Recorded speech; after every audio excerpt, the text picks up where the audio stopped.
Are you ready for the time of your life? It's time to stay. Some songs become timeless classics. Others quietly slip through the cracks of history. Yet for a brief moment in 1985, these records were everywhere.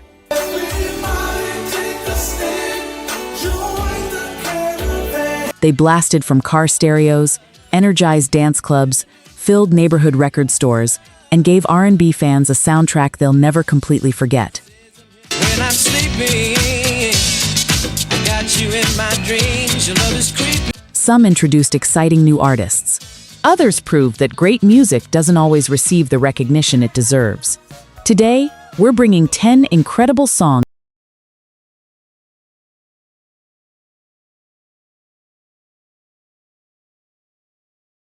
doesn't mean forgotten forever. Welcome back to Retro Vinyl. Today we're counting down 10 certified R&B smashes that time straight up forgot. I'll be your sugar in the morning and the sweet stuff you need at night.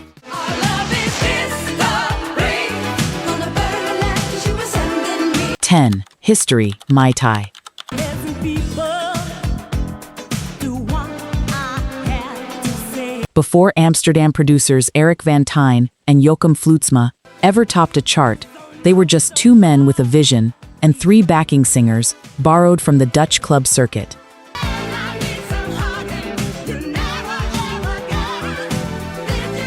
In 1983, they built a group around a name that sounded more like a cocktail than a career. They called it Mai Tai.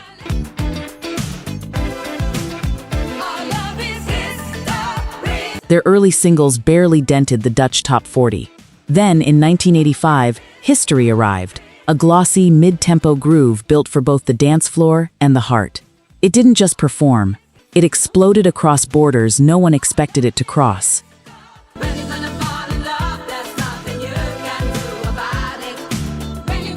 The song climbed to number 8 in the UK, cracked the top 30 in Germany, and reached number 3 on America's Billboard Dance Chart. Their debut album even won a Dutch Edison Award. For a trio nobody outside the Netherlands had heard of, that was a remarkable arrival. But he took my love away. 4 decades later, History rarely gets airplay outside dedicated 80s channels. But its warmth hasn't faded. It's simply waiting to be found by ears that weren't there the first time.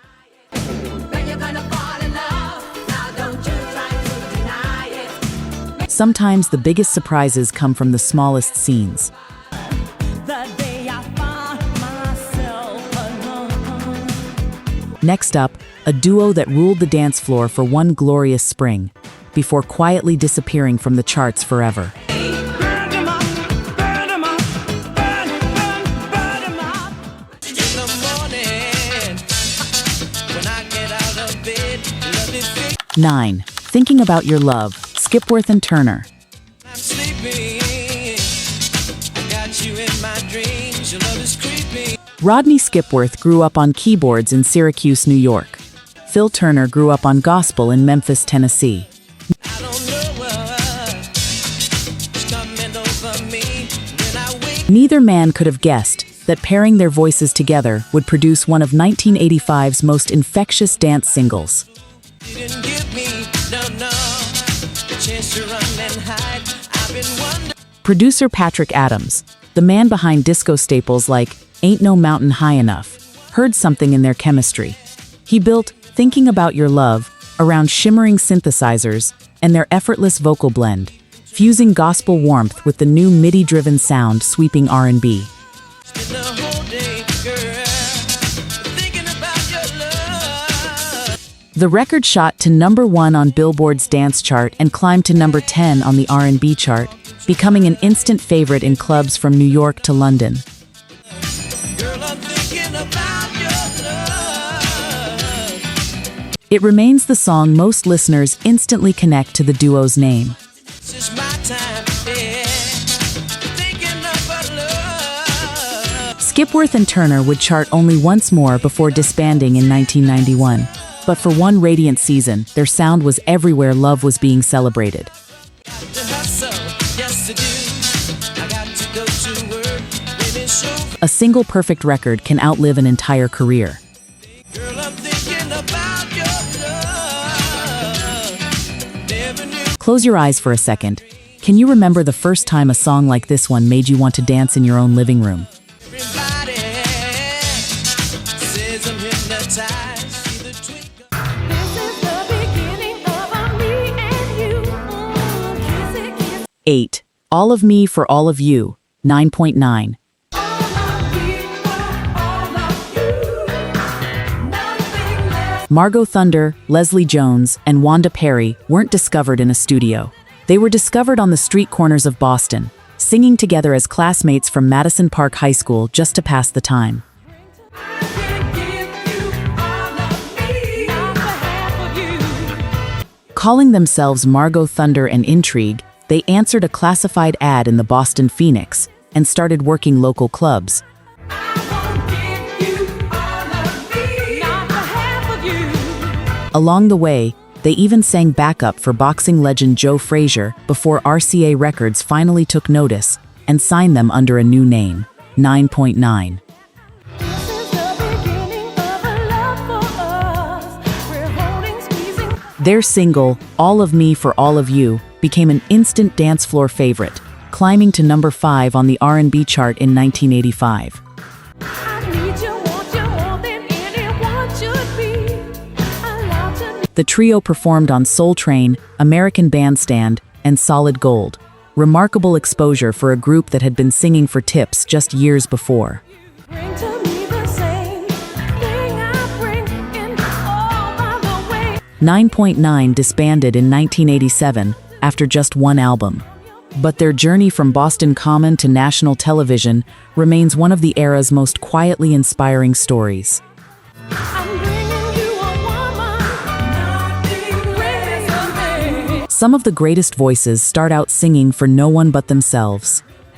I'm your baby, long as you're my baby too. Let's make this Coming up, a freestyle cult classic hiding a secret its own fans didn't know for years. what you gotta do. Nothing less will ever. Check the clock and said, go and get 'em from off the block. I called Joe.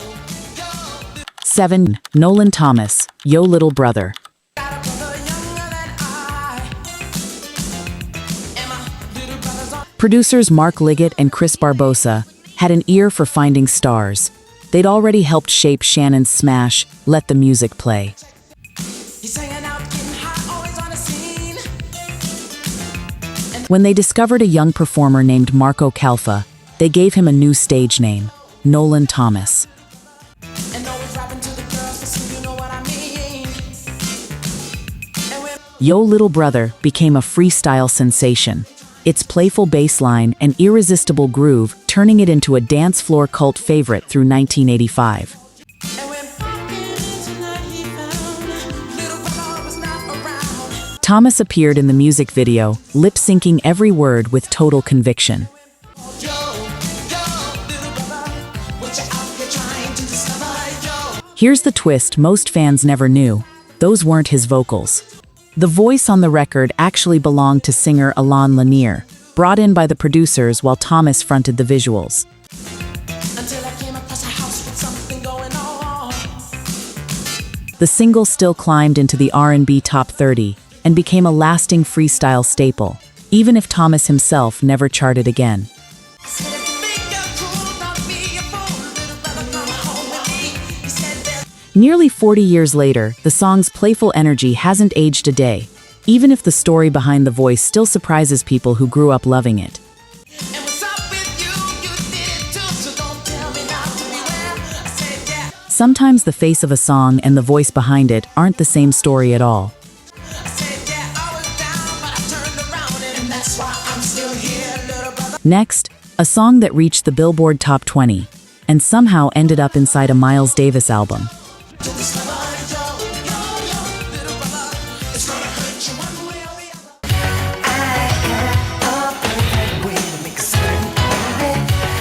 6. Perfect Way, Scritti Politti.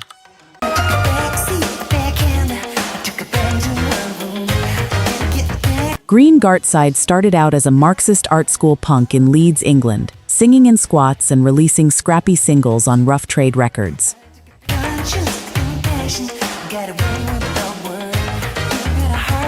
By 1985, he'd transformed Scritti Politti into something almost unrecognizable, a gleaming, synthesizer-driven pop act, polished by producer Arif Mardin.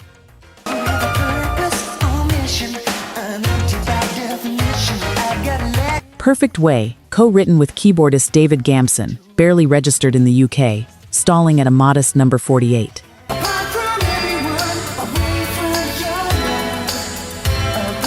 But in America, something different happened.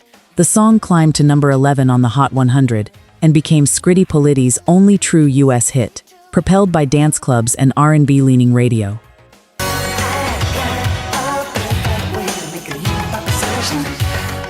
Then came the twist nobody predicted. Jazz legend Miles Davis heard the track while searching for cover material and recorded his own instrumental version for his 1986 album Tutu.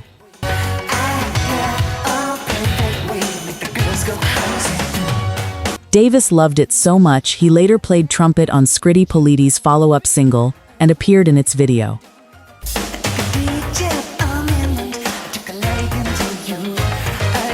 For a former punk who once quoted French philosophers between songs, sharing a stage and a friendship with Miles Davis remains one of the most unlikely full-circle moments in 80s music.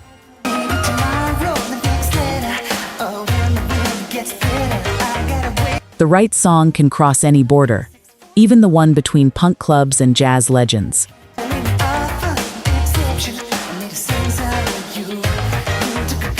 From Boston street corners to a Dutch cocktail-named dance act to a punk singer who won over Miles Davis.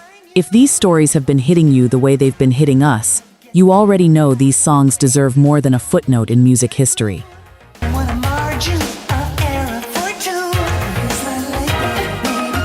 Before we get to number 5, hit that like button and subscribe to Retro Vinyl so you never miss the next deep dive. We bring you a new one every single week.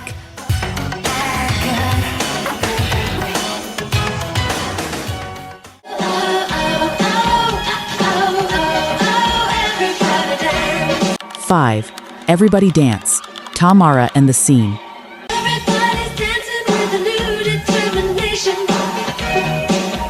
When guitarist Jesse Johnson left The Time, Prince's fiercely funky Minneapolis protégés, he wasn't just stepping away from a band. He was stepping into a producer's chair for the very first time, with something to prove.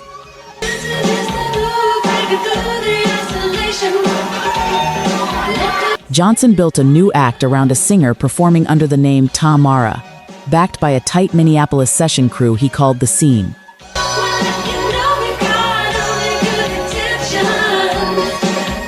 Recorded at Jungle Love Studios, Everybody Dance captured the same electric, synth-heavy energy that defined the Minneapolis sound of Prince, Vanity 6, and The Time.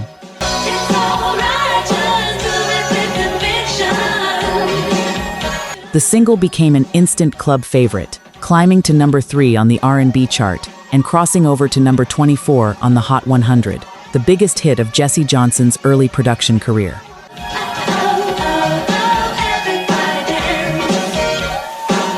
The group's self-titled album followed, appearing on A&M Records to solid reviews. Despite the strong start, Tamara and the Scene never matched that success again, disbanding in 1989.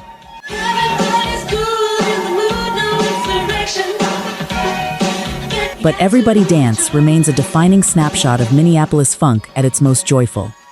Sometimes the biggest risk of your career becomes the song people remember you by.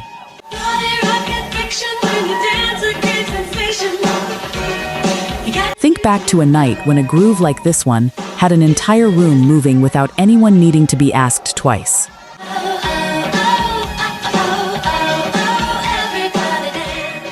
The screams of passion, back and forth, reaching seas. 4. The Screams of Passion, The Family. There's a gentle water breeze that blows whenever we be lying. Prince didn't just write hits for himself in the 80s. He built entire bands to house the songs he couldn't fit anywhere else.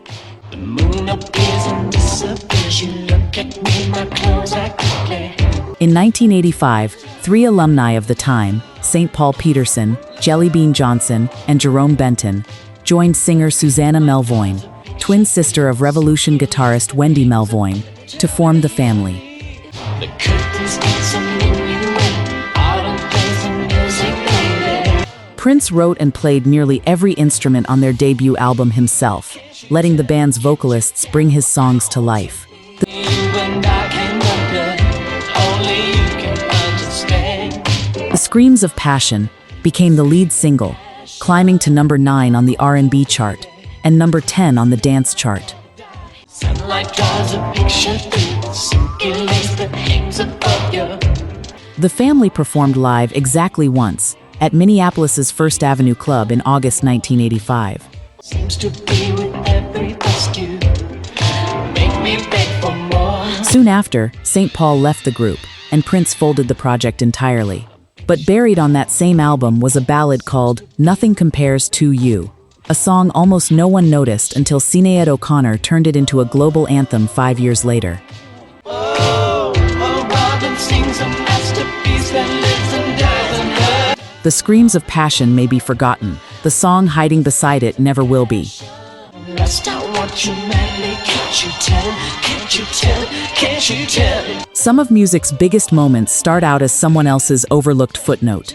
And dies in her. For screams of passion. Coming up, a global #1 built from a documentary about war, and the surprising comedy spoof it accidentally inspired. The screams of passion. According to a Veterans Administration study, half of the Vietnam combat veterans suffer from what psychiatrists. 319, Paul Hardcastle. In World War II, the average age of the combat soldier was 26. In Vietnam, he was Paul Hardcastle wasn't chasing a pop hit in 1985. He was reading about America's involvement in Vietnam, drawn to a single, staggering statistic. The average age of the American combat soldier there was just 19 years old. in Vietnam. He was 19. In Vietnam, he was 19. Working with documentary filmmaker William Couturier and writer Jonas McCord, Hardcastle sampled haunting testimony from a 1982 ABC television film about veterans living with post-traumatic stress. In Saigon, a U.S. military spokesman said today more than 700 enemy troops were killed last week. Working with an EMU Emulator 2 sampler that could only hold about 2 seconds of audio at a time, Hardcastle turned that technical limit into the record's signature sound, the stuttered, glitching n-n-n-19 hook. In Vietnam, he was 19. He layered it over a stuttering electronic beat, creating something between a pop song and a piece of journalism. All of South Vietnam, the enemy lost a total of 2,689 soldiers. 19 became a phenomenon, a #1 hit in multiple countries, spending 5 weeks atop the UK charts and reaching number 15 in the United States. Half of the Vietnam combat veterans suffer from what psychiatrists call post-traumatic stress disorder. It sold more than 8 million copies and was remade in 5 languages. It even inspired a comedy parody, 19 Not Out, which climbed to number 13 on the UK charts in its own right. Many vets complain of alienation, rage, or guilt, and some succumb to suicidal thoughts. 4 decades later, 19 endures not as nostalgia, but as one of pop music's rare, genuine acts of protest. 10 years after coming home, almost 800,000 men are still fighting the Vietnam. Sometimes the most unforgettable songs aren't trying to be songs at all.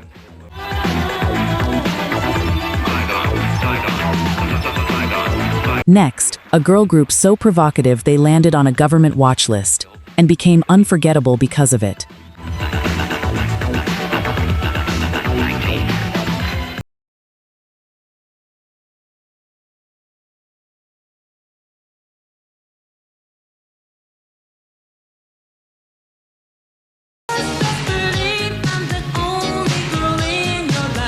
Rick James built the Mary Jane Girls from the ground up, writing, arranging, and producing every note himself, positioning lead vocalist Joanne "JoJo" McDuffie as the group's undeniable centerpiece.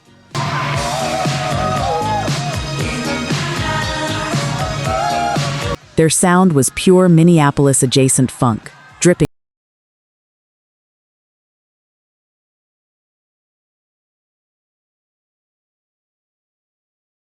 arrived in late 1984, and detonated through the first half of 1985.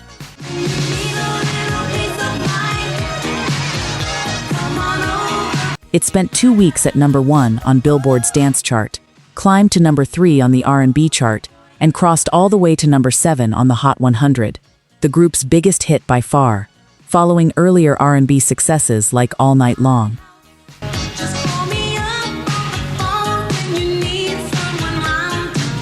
The song's playful, unmistakably suggestive lyrics caught the attention of the Parents Music Resource Center, which placed it on its infamous Filthy 15 list of songs deemed too provocative for young listeners, controversy that only deepened its legend.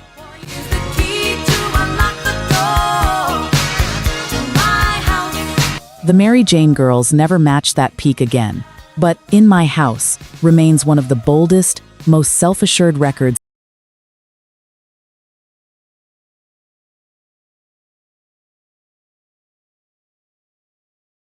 Their problem.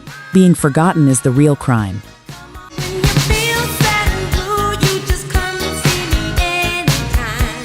And now, the record that didn't just top the charts in America, it went on to conquer an entire country all over again, years later, in someone else's hands.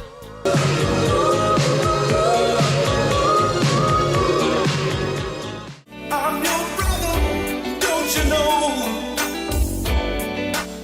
know? 1. Caravan of Love, Isley-Jasper-Isley.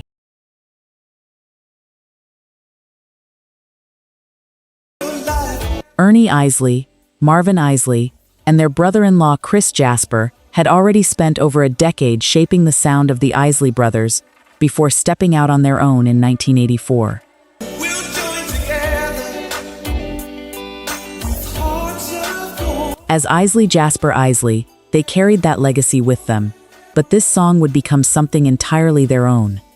Take the caravan to the motherland. Written by Chris Jasper as an expression of his deepening Christian faith, Caravan of Love wove biblical imagery of peace and unity into a warm, melodic groove built around gentle harmonies and a message bigger than romance.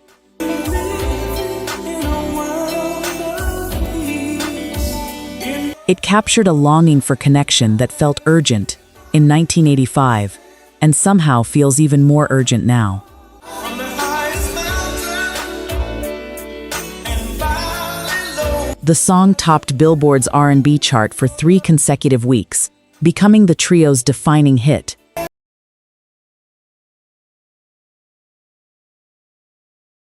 Then, in 1986, British band the Housemartins recorded an a cappella cover that shot all the way to number 1 on the UK singles chart, introducing an entirely new generation to a song they never knew was already a classic.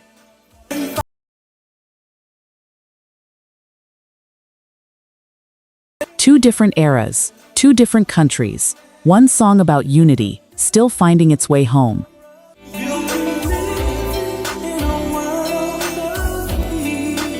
Some songs aren't hits once, they're hits every time the world needs to hear them again.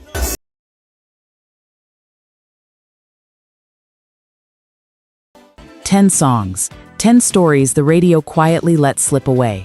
Some of these artists became legends, others burned bright just once and disappeared. But every single record here still holds something worth remembering.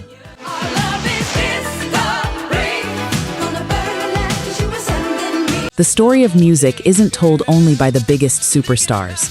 Sometimes, it's told by songs that burned brightly for a single season. Girl, I'm thinking about your love. Never knew. Songs that captured a moment, defined an era, and quietly became memories. Never knew I could care so much. These 10 records remind us that 1985 wasn't just a year of chart-topping legends.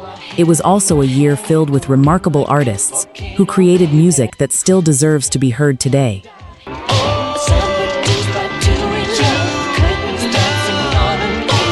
Now we'd love to hear from you. Which forgotten R&B hit from 1985 still brings back memories whenever you hear it? And is there another hidden gem from that year you think deserved a place on today's countdown? Leave your picks in the comments below. We read every one,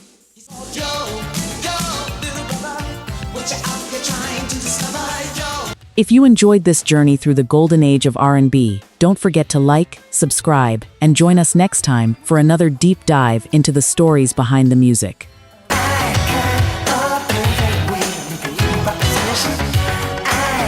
Thank you for spending this time with us, Retro Vinyl family. Until next time, keep the needle on the record and the volume where it belongs.